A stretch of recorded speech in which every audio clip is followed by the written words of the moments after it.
Tu te promènes dans la rue, tranquille, et d'un seul coup, tu reçois une petite notification. Et le son de cette notification, tu la connais. Tu la connais parce que toi, tu l'as paramétrée. C'est une notification qui vient de ta banque.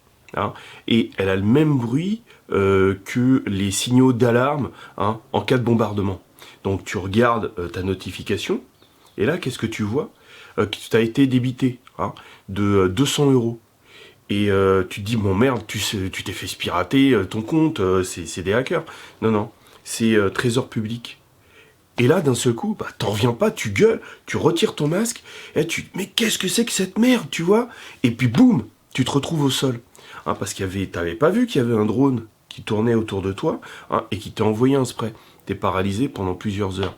Et là, au bout d'un moment, bah, tu te réveilles, hein, t'as le cul à l'air, hein, tu sais pas pourquoi, me demande pas, hein, moi je rentre pas dans ta vie.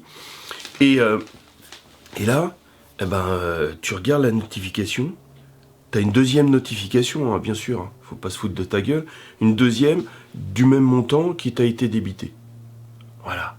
Et ça, c'est ton avenir.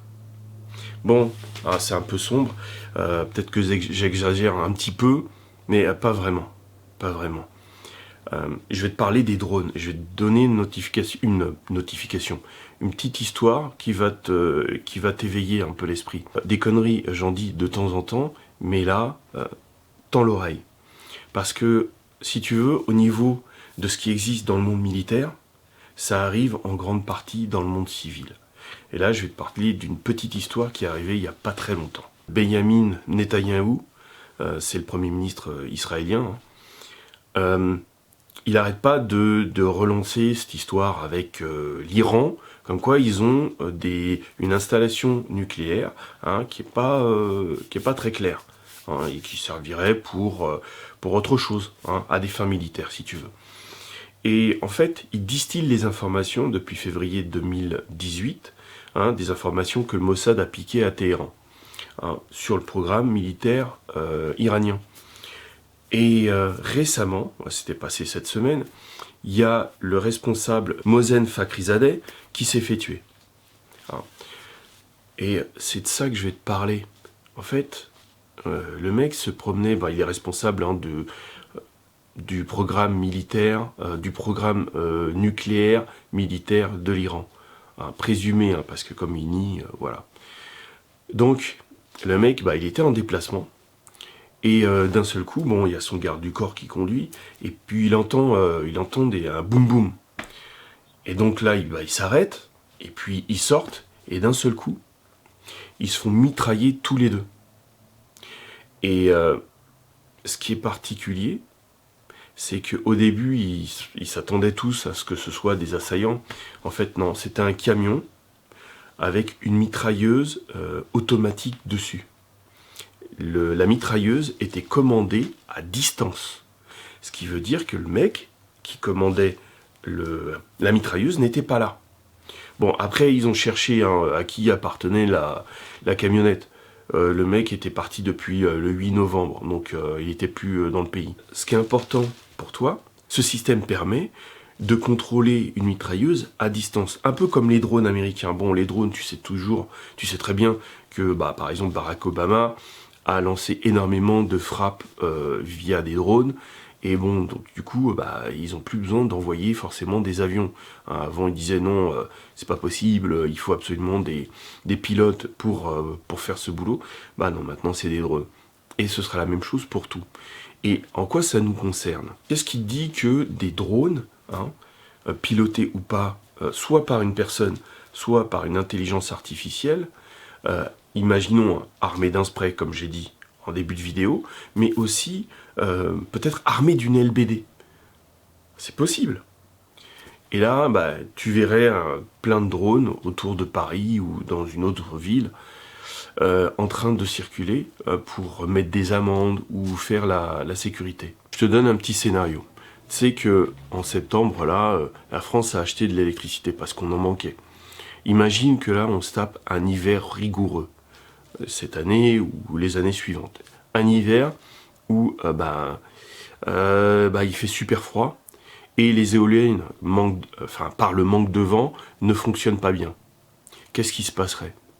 Ah ben là, il te dirait, bon il faut que vous consommiez moins. Donc ils vont baisser ton niveau de consommation électrique. Sauf que toi, tu en as besoin pour ton chauffage. Comment tu fais? S'il est électrique, hein.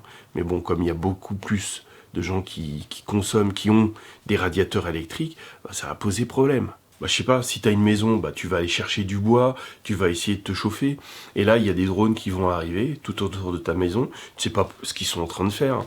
En fait, ils ont analysé qu'il y a une déperdition de chaleur. Et donc, tu vas avoir une amende parce que ta maison, elle est mal isolée. Me dis pas que ce que je te dis est aberrant.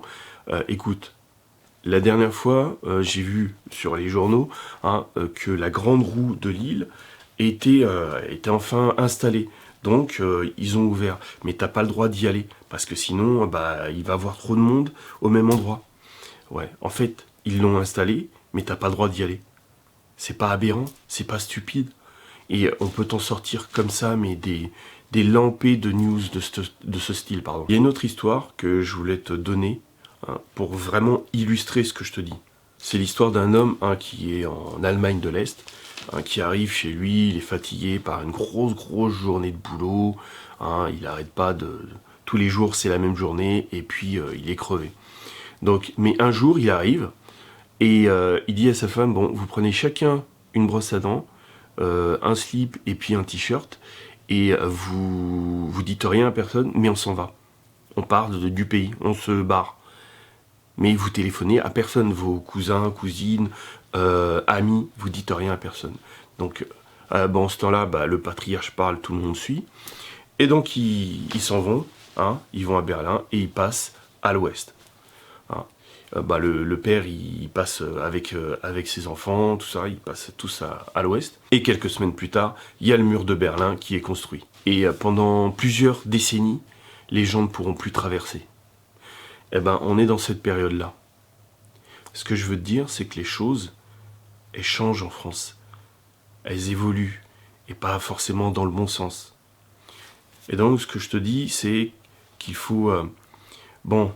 comme je dis souvent, les ancêtres protègent, mais il faut peut-être les aider aussi. Il faut que tu te disciplines, il faut que tu mettes en place un système pour ne plus dépendre de l'État.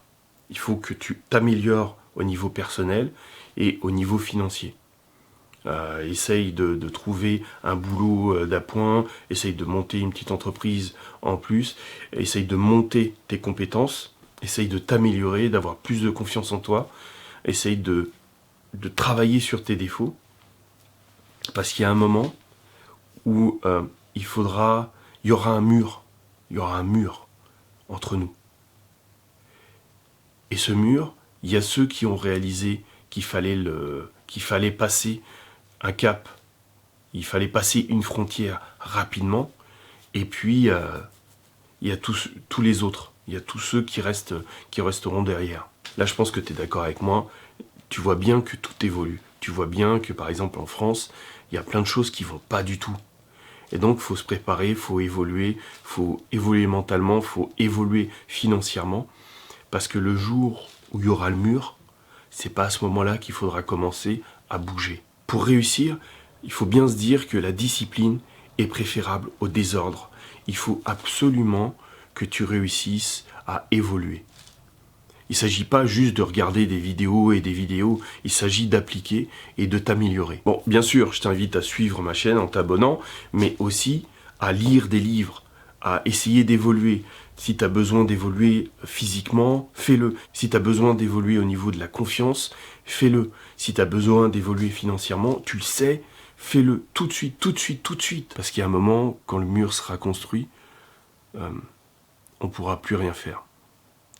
Vraiment. Et là, on sera tous dans la merde. Donc c'est maintenant qu'il faut se bouger. Il y a du boulot, faut y aller. Serrez les rangs et restez unis.